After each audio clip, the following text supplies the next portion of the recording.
today I'm going to put in this oxygen sensor. So it already came pre-lubricated on the threads with some anti-seize. So I'm going to carefully disconnect the electrical connector.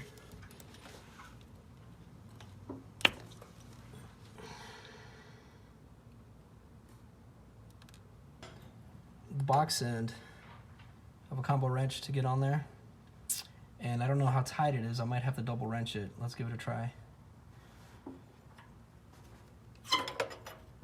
Okay, not bad, not bad. And from there, just throw it out by hand.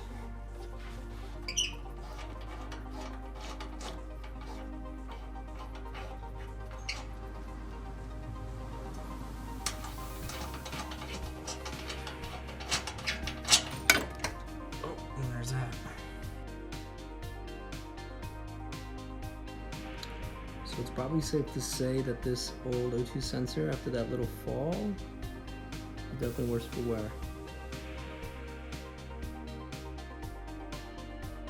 I'm gonna put a little copper anti-seize because that does really well in high temp applications. I guess I'll put some on myself while I'm at it.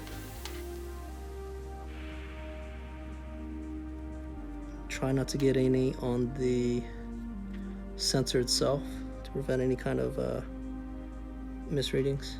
So you want to thread in as much as possible by hand to minimize the amount of wrench turning you have to do in such a tight space. Alright, now we'll slide our wrench on for a final tighten.